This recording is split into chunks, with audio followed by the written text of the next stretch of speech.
नमस्कार दोस्तों, एक बार फिर से स्वागत एग्ज़ाम तक चैनल पर। प्रिंस कोचिंग क्लासेज के द्वारा संचालित यह चैनल निश्चित रूप से एग्ज़ाम के लिए हेल्पफुल होगा आपके लिए। हम यहाँ रक्त परिसंचरण तंत्र से संबंधित प्रश्नों को हल कर रहे हैं। 40 प्रश्न हम पहले 2 वीडियो में कंप्लीट कर चुके हैं। अगला प्रश्न हम यहाँ आज हम ले रहे हैं आपके सामने। एक सामान्य व्यक्ति में रुधिर दाब कितना होता है? जी हाँ दोस्तों, काफ़ी महत्वपूर्ण इंपॉर्टेंट प्रश्न है जो कई बार एग्जाम में पूछा जाता है। यहाँ ऑप्शन में देखिए, ए ऑप्शन में दिया है 120 से 80, बी ऑप्शन में है 80 से 120, सी ऑप्शन में है 90 से 120 और डी ऑप्शन में है 100 से 110। तो जी हाँ दोस्तों, इसका सही उत्तर होगा 80 से 120। तो एक सामान्य व्यक्ति के अंदर रुधिर दाब का मान जो है वो निम्न लेवल पर जो है वो 80 है और अधिकतम लेवल पर जो है वो 120 है। अगला प्रश्न आपके सामने, प्रथम हृदय ध्वनि कहलाती है। दोस्तों यहाँ पर ध्यान में रखिए कि हृदय की जो ध्वनियाँ उत्पन्न होती है वो कपाट के बंद होने के कारण होती है और हमारे हृदय में 2 प्रकार की ध्वनियाँ उत्पन्न होती है। तो यहाँ पूछा गया है प्रथम हृदय ध्वनि कहलाती है। तो प्रथम जो हृदय ध्वनि है उसको हम कहते हैं लब, जो सिस्टोल के अंत में शुरू होती है, और दूसरी जो ध्वनि है उसको अपन कहते हैं डब। तो देखिए 2 ध्वनियां हैं, लेकिन यहाँ प्रथम वाली पूछी है तो प्रथम वाली जो ध्वनि रहेगी वो लब है। याद रखिए, लब डब लब डब। अगला प्रश्न आपके सामने, हृदय के किस कक्ष में सबसे मोटी पेशियां पाई जाती है? दायां अलिंद, दूसरा ऑप्शन है बायां अलिंद, तीसरा ऑप्शन है दायां निलय और चौथा है बायां निलय। तो इसका सही उत्तर होगा बायां निलय, क्योंकि बायां निलय जो है रक्त को, शुद्ध रक्त को पंप करता है और रक्त को पंप करने के दौरान प्रेशर काफ़ी बनता है, इसलिए हृदय की बाएं निलय की भित्ति काफ़ी मोटी और मजबूत होती है। तो अगला प्रश्न आपके सामने, कोलेस्ट्रॉल के जमने के कारण धमनियों की कठोरता को क्या कहते हैं? तो जब कोलेस्ट्रॉल हमारी धमनियों में जम जाता है, और जब कोलेस्ट्रॉल हमारी धमनियों में जम जाता है तो इनमें कठोरता आती है, तो इसको क्या कहा जाता है? इसको हम कहते हैं एथेरोस्क्लेरोसिस। हाँ जी हाँ दोस्तों, इसका सही उत्तर होगा एथेरोस्क्लेरोसिस, जिसे हम धमनी काठिन्य के नाम से भी जानते हैं, जो जिस कोलेस्ट्रॉल के जमने के कारण जो है धमनियां हमारी कठोरता उत्पन्न करती है।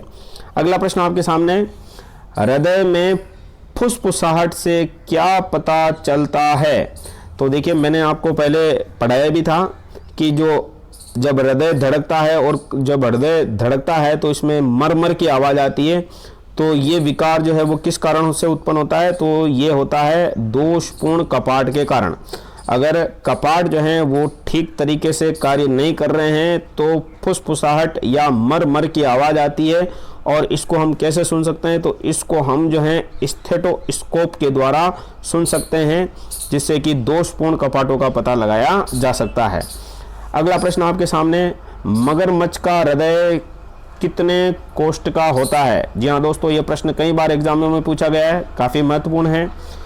मगरमच्छ जो है वो सरीसृप के अंदर आता है, और सरीसृप के अंदर वैसे अगर हम देखें तो जो हृदय में कोष्ठों की संख्या है वो 3 होती है, किंतु अपवाद स्वरूप जो है मगरमच्छ के हृदय में 4 कोष्ठ पाए जाते हैं, जिनमें 2 आलिंद और 2 निलय। यहाँ पर आपको ध्यान में रखना है कि मछलियों का हृदय जो है वो 2 कोष्ठी है, उभयचारियों का हृदय जो है वो 3 कोष्ठी हैं जिसमें 2 आलिंद और 1 निलय हैं, और सरीसृपों का हृदय भी 3 कोष्ठी हैं जिसमें 2 आलिंद और 1 निलय हैं, लेकिन अपवाद स्वरूप मगरमच्छ का हृदय 4 कोष्ठी है।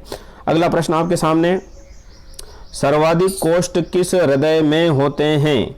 सर्वाधिक कोष्ठों की संख्या पूछी है, यहाँ पर ध्यान में रखिए। मगरमच्छ के अंदर, हृदय के अंदर 4 कोष्ठ हैं, सर्पों के अंदर 3 कोष्ठ हैं, मेंढक के अंदर 3 कोष्ठ हैं, और कॉकरोच के हृदय के अंदर जो है वो 13 कोष्ठ पाए जाते हैं। सर्वाधिक कोष्ठ जो है वो कॉकरोच में पाए जाते हैं, उनकी संख्या 13 है। अगला प्रश्न आपके सामने, विश्व में प्रथम हृदय प्रत्यारोपण किसके द्वारा किया गया? तो देखिए यहाँ इसका सही उत्तर होगा क्रिश्चियन बर्नार्ड। उन्होंने सबसे पहले 1964 में सबसे पहले हृदय का प्रत्यारोपण किया और ये एक उन्होंने रिकॉर्ड बनाया। तो याद रखिए डॉक्टर क्रिश्चियन बर्नार्ड। अगला प्रश्न आपके सामने, निम्न में से किसको हृदय का प्रारंभिक पेसमेकर कहा जाता है? तो देखिए हृदय का प्रारंभिक पेसमेकर जो है वो कहलाता है SA नोड। SA नोड को हम जो है एक तरह का ये नोडल ऊतक है जो हमारे ऊपर वाले पार्ट यानी हृदय जो है उसके दाएं आलिंद में दाईं ओर पाया जाता है ऐसे नोड। इसे हम हृदय का हृदय भी कहते हैं और इसे हम प्रारंभिक पेसमेकर भी कहते हैं। हृदय को धड़कने के लिए इसी के द्वारा जो है वो उद्दीपन उत्पन्न किए जाते हैं। तो याद रखिए ऐसे नोड को हृदय का प्रारंभिक पेसमेकर कहा जाता है। अगला प्रश्न आपके सामने, रक्तदाब का नियंत्रण कौन करता है? तो रक्तदाब का नियंत्रण करने वाली ग्रंथि एड्रिनल ग्रंथि है। तो दोस्तों रक्त परिसंचरण तंत्र से संबंधित हमने 50 प्रश्न यहाँ हल कर लिए हैं और आगे भी इससे संबंधित प्रश्न जो हैं हम समय समय पर आपके साथ शेयर करेंगे। तब तक जो है आप अभ्यास कीजिए और लगातार जो है वो हमारे चैनल को देखते रहिए। निश्चित रूप से ये एग्ज़ाम में आपके लिए सहायक होगा। ये प्रश्न जो आपको 50 प्रश्न हमने बताए हैं वो एग्ज़ाम में बार बार पूछे गए हैं, इसलिए इन प्रश्नों को आप अच्छी तरह से रट लीजिए, तैयार कर लीजिए और हमारे साथ बने रहिए। तब तक के लिए जय हिंद, जय भारत।